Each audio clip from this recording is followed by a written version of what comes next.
चले देखिए, आज हम बात करेंगे प्रत्यावर्ती धारा जनित्र। ठीक है, परिपथ आपका समाप्त हो गया। जो 6 परिपथ हमने आपको बताया था प्रत्यावर्ती धारा से संबंधित, वो 6 परिपथ हमने आपको पढ़ा दिया। ठीक है, आज प्रत्यावर्ती धारा जनित्र की हम बात करेंगे, क्या होता है। ठीक है, और ये जनित्र कैसे कार्य करता है, इसका सिद्धांत क्या है, इसकी संरचना क्या है। ठीक है, आज हम इसी सब पे चर्चा करेंगे। तो हेडिंग लगा लें आज का, प्रत्यावर्ती धारा जनित्र।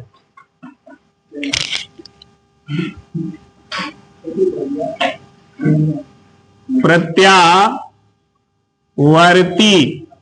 ठीक है, धारा जनित्र। ठीक है जी, इसी को इंग्लिश में हम बोलते हैं एसी जनरेटर। जनित्र का इंग्लिश होता है जनरेटर। ठीक है, तो ध्यान रखिएगा, प्रत्यावर्ती धारा जनित्र यानी एसी जनरेटर की हम बात कर रहे हैं। ये होता क्या है, ठीक है, या प्रत्यावर्ती धारा जनित्र हम कहते किसे हैं, या एसी जनरेटर किसे कहते हैं।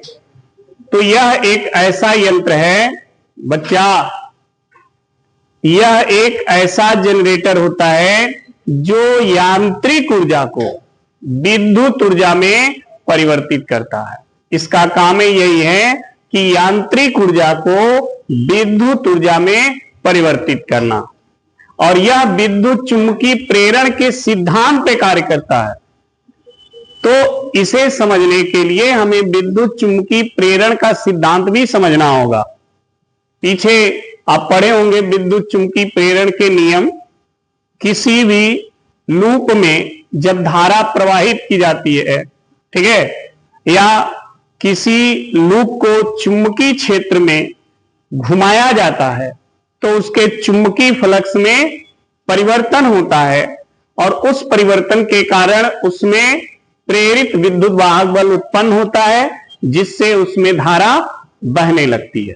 पढ़े है ना, इसी को हम कहते हैं विद्युत चुंबकीय प्रेरण का नियम। तो इसी नियम पर आपका ये जनरेटर काम करेगा। ठीक है, तो पहले हम इसके विषय में लिखते हैं, नोट करते रहेंगे साथ में। लिखें, यह मतलब कौन, प्रत्यावर्ती धारा जनित्र की बात हो रही है। यह एक ऐसा उपकरण या कहें या यंत्र कहें, यह एक ऐसा उपकरण या यंत्र है जो यांत्रिक ऊर्जा को,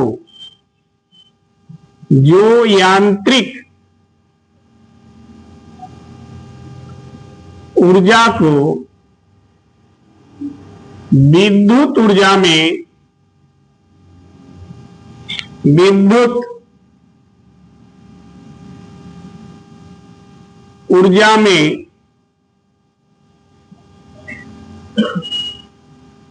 परिवर्तित करता है।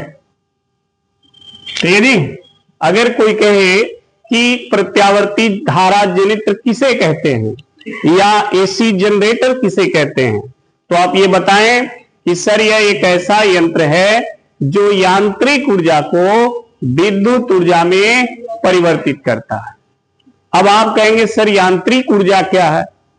यांत्रिक ऊर्जा का मतलब जो हमारे या आपके द्वारा काम किया जाता है, ठीक है, तो उस कार्य से जो ऊर्जा उत्पन्न होती है उसी को बोलते हैं यांत्रिक ऊर्जा।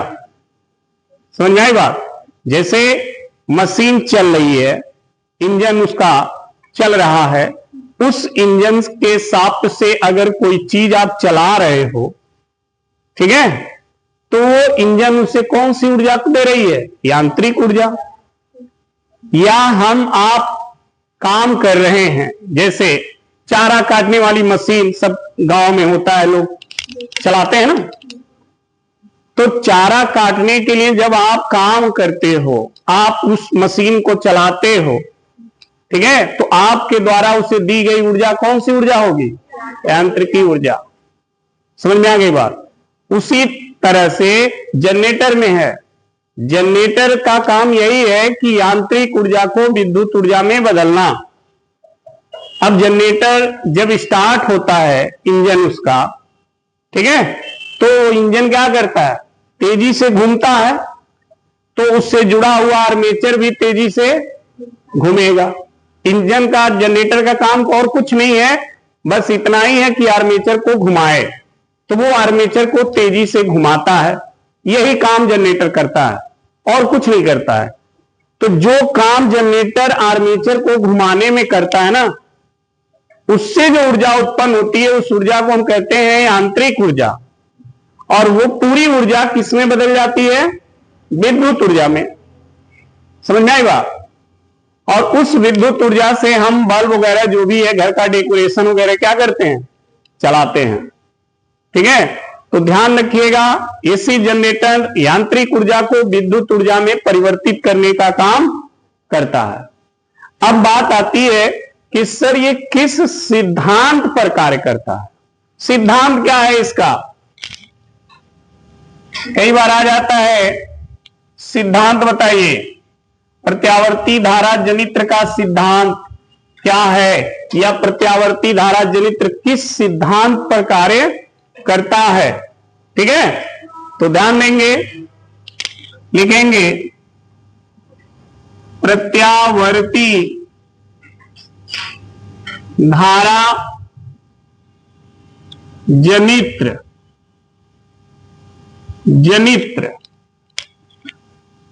विद्युत चुंबकीय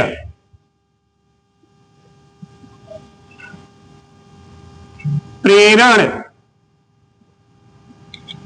के सिद्धांत पर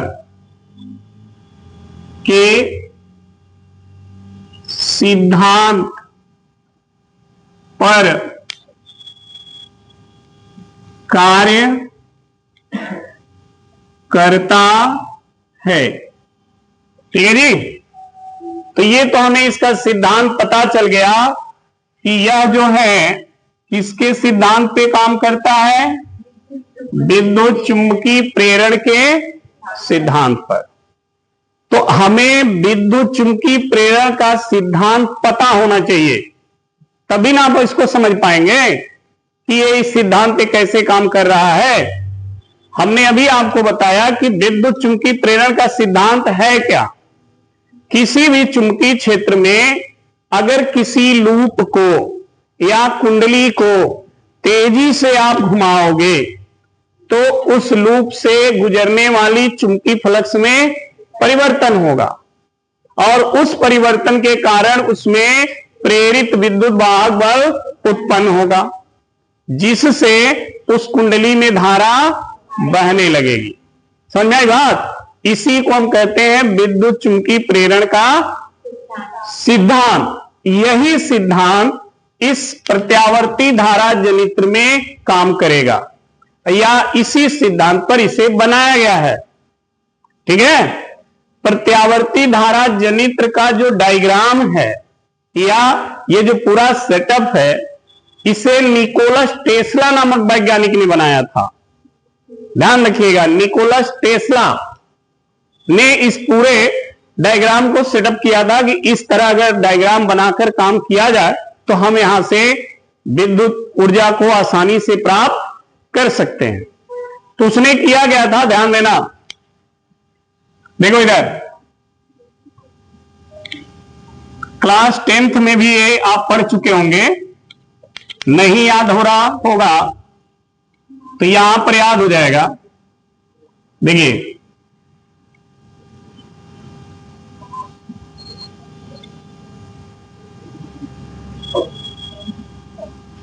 ये मैग्नेट का एक पोल है, ठीक है, और इधर मैग्नेट का ये दूसरा पोल देखिए,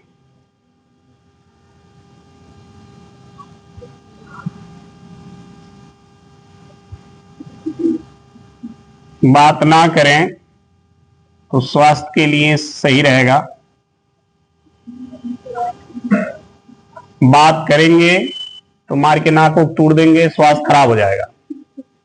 हाँ, इधर देखिए, तो ये मैग्नेट के दो पोल हैं, एक को हमने नाम दे दिया नॉर्थ और एक को साउथ, ये दो पोल हो गए। ठीक है, तो आप सभी को पता है कि इनके बीच में चुंबकीय क्षेत्र रेखाएं होंगी, नॉर्थ से ऐसे होंगी ना। और ये चुंबकीय क्षेत्र क्या है, एक समान है कि असमान है? एक समान चुंबकीय क्षेत्र है, ऐसे। ठीक है ना, ऐसे। ऐसे चुंबकीय क्षेत्र में अगर हम कोई आयताकार लूप रख करके घुमाएं, ठीक है, तो क्या होगा? देखिए, इसमें एक आयताकार हम लूप रख रहे हैं, लूप हमारे पास देखिए ऐसे है, ये एक लूप है,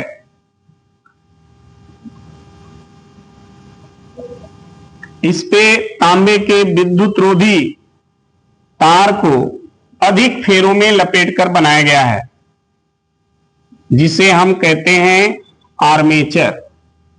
क्या कहते हैं? आर्मेचर। ये आर्मेचर है, ठीक है जी, ये ऐसे।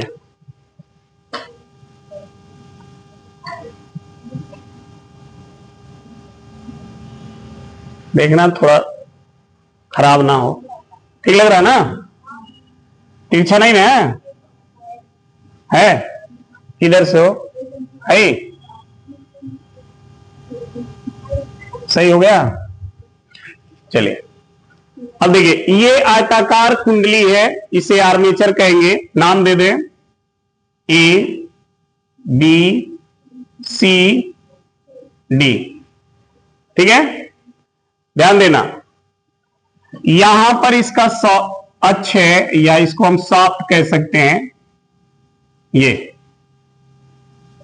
ठीक, और इसी सारे हम इस आर्मेचर को घुमाएंगे। यहां पर इंजन है, पंपिंग सेट वाला, जनरेटर का इंजन इधर है। जब इंजन स्टार्ट करेंगे तो इंजन जब घूमेगा तो ये शाफ्ट इंजन से जुड़ा है, तो ये शाफ्ट भी क्या होगा? घूमेगा। शाफ्ट से ये आर्मेचर जुड़ा है, तो आर्मेचर भी चुंबकीय क्षेत्र में ऐसे घूमेगा। सही है ना? जब ये आर्मेचर घूमेगा तो इस आर्मेचर से जो चुंबकीय क्षेत्र रेखाएं गुजर रही हैं, कभी ज्यादा होंगी, कभी कम होंगी, यानी इसके चुंबकीय फ्लक्स में बराबर क्या होगा? परिवर्तन होगा। और प्रेरण का नियम तो यही कहता है कि जब चुंबकीय फ्लक्स में परिवर्तन होगा तो इसमें प्रेरित विद्युत वाहक बल उत्पन्न होगा। तो जनरेटर का काम बस इतना ही है कि आर्मेचर को घुमाए, और आर्मेचर जैसे घुमा तो चुंबकीय प्रेरण का सिद्धांत तुरंत यहां लागू हो जाएगा। इसके चुंबकीय फ्लक्स में परिवर्तन होने लगेगा, जिससे प्रेरित विद्युत वाहक बल उत्पन्न होगा और इसमें धारा बहने लगेगी। तो अब उस धारा का यूज कैसे करोगे? देखो, जब आर्मेचर में धारा बहने लगी तो इस आर्मेचर के दो सिरे हैं, दोनों को आप बाहर यहां पर लाएं,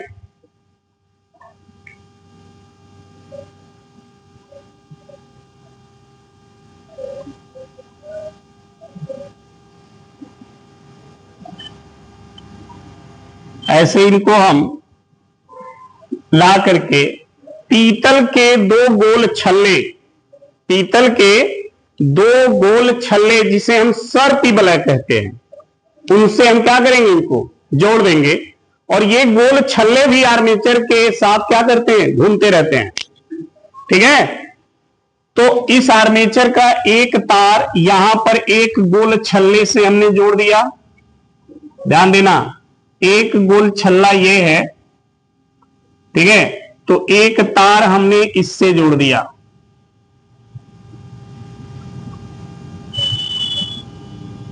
इस गोल छल्ले से,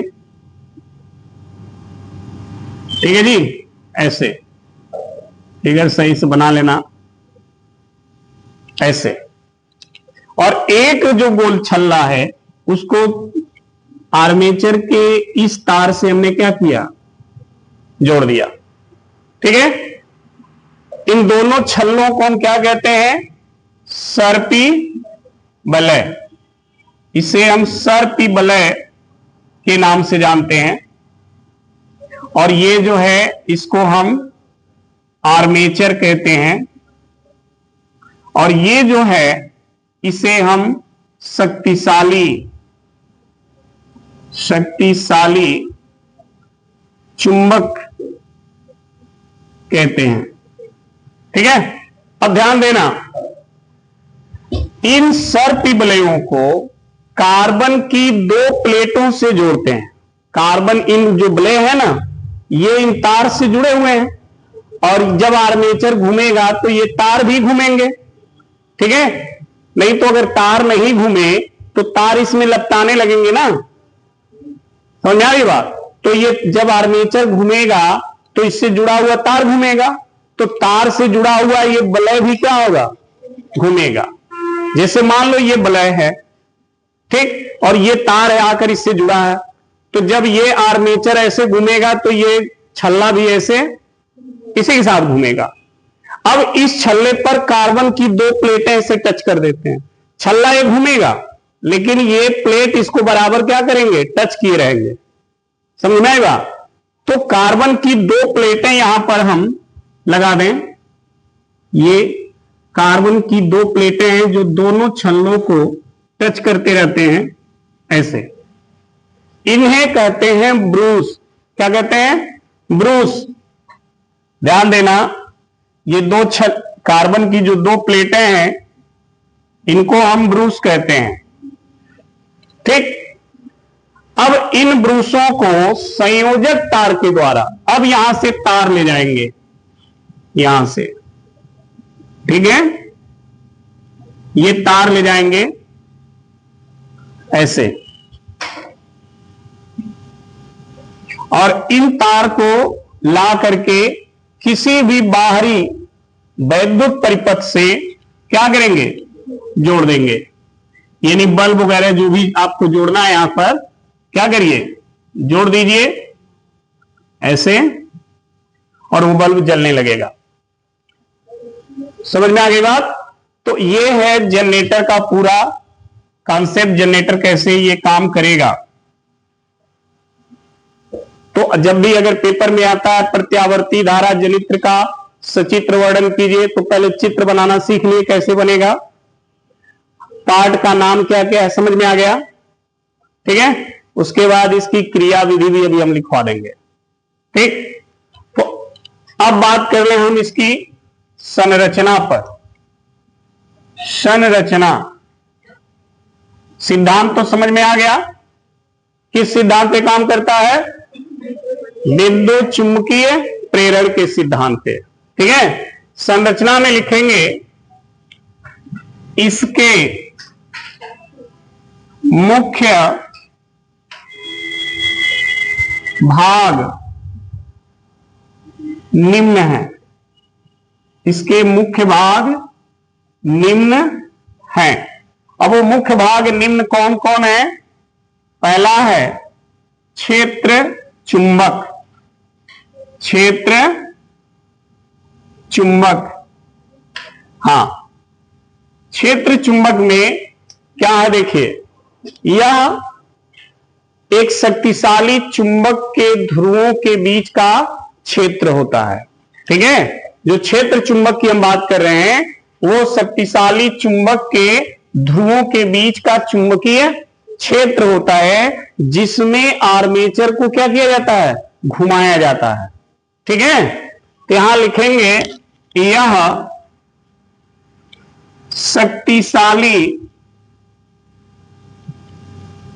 यह शक्तिशाली चुंबक के ध्रुवों के बीच का चुंबकीय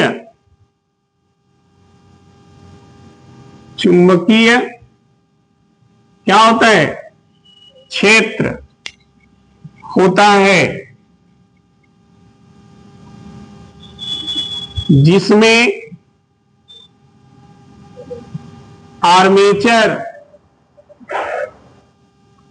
आर्मेचर को घुमाया जाता है। तो एक तो भाग ये हो गया। दूसरा भाग इसका क्या है? आर्मेचर। दूसरा भाग आर्मेचर है। आर्मेचर यानी कुंडली जिसके वो आप कहते हो। तो लिखेंगे यह नर्म लोहे के क्रोड पर तांबे के विद्युत रोधी तार को अधिक फेरों में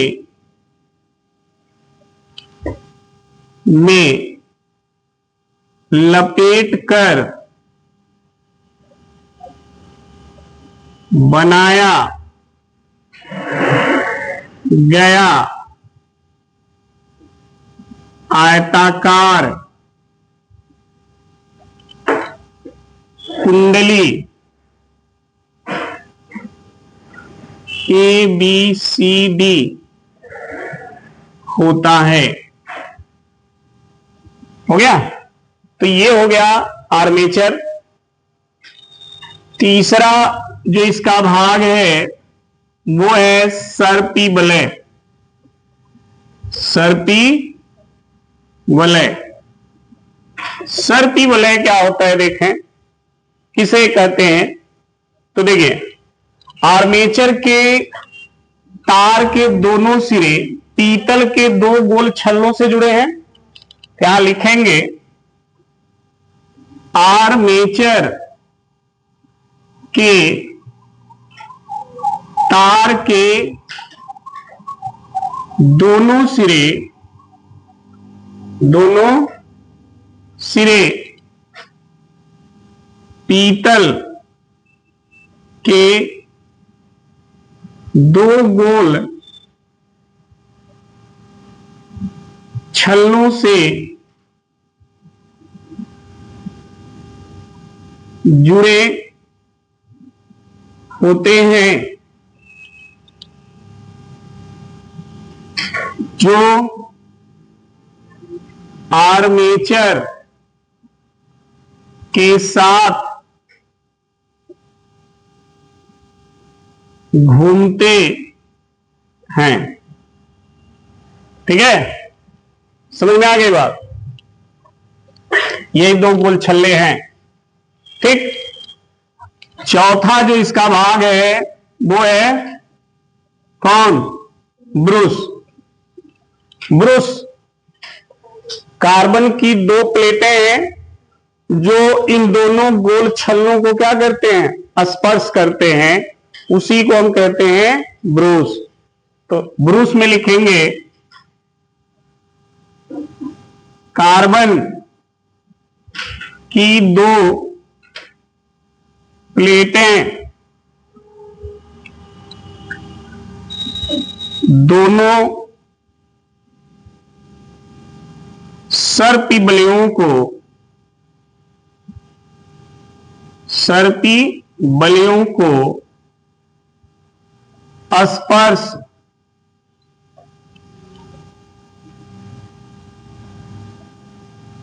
स्पर्श करते हैं,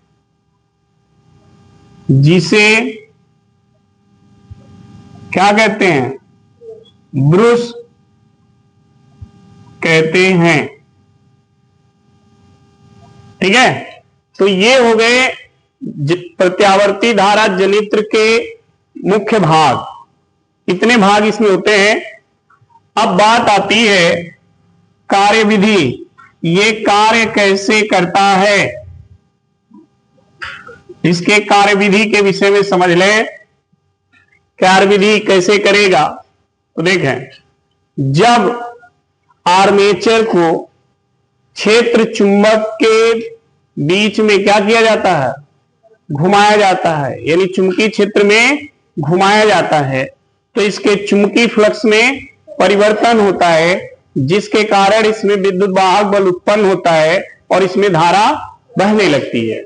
यह धारा सर्पी वलय और बूश से होते हुए संयोजक तार की सहायता से बाह्य परिपथ में प्रवाहित होता है, जिससे बाह्य परिपथ में जो भी उपकरण जुड़ा होगा वो अपना काम करने लगता है। ठीक है ना। तो लिखें, जब आर्मेचर को किसी यांत्रिकी विधि द्वारा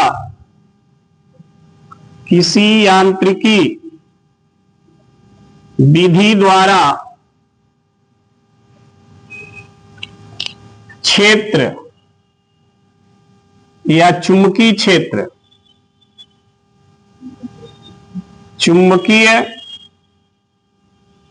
क्षेत्र में घुमाया जाता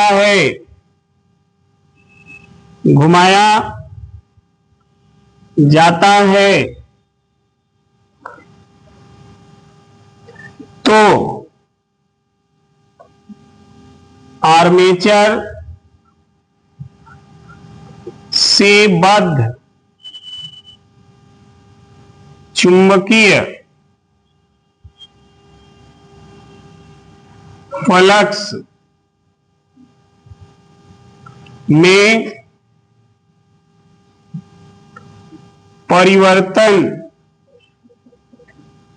होने से उसमें प्रेरित विद्युत वाहक बल उत्पन्न हो जाता है, जिससे उसमें विद्युत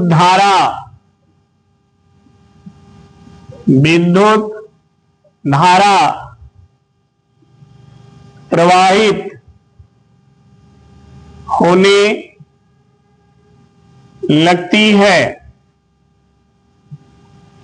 यह धारा सर्पी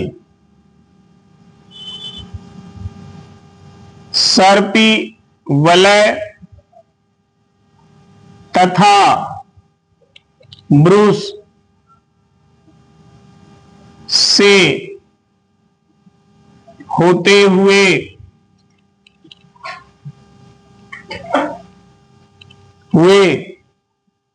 संयोजक तार की सहायता से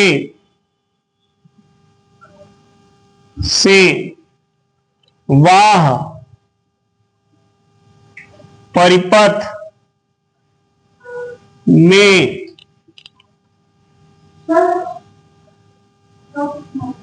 प्रवाहित होने लगता है।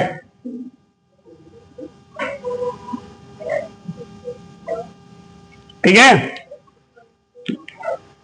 देखिए, जब हम इस आर्मेचर को किसी भी यांत्रिकी विधि से चुंबकीय क्षेत्र में जब घुमाते हैं, ठीक, तो इसके चुंबकीय फ्लक्स में परिवर्तन होता है और उस फ्लक्स में परिवर्तन के कारण इसमें प्रेरित विद्युत वाहक बल उत्पन्न होती है।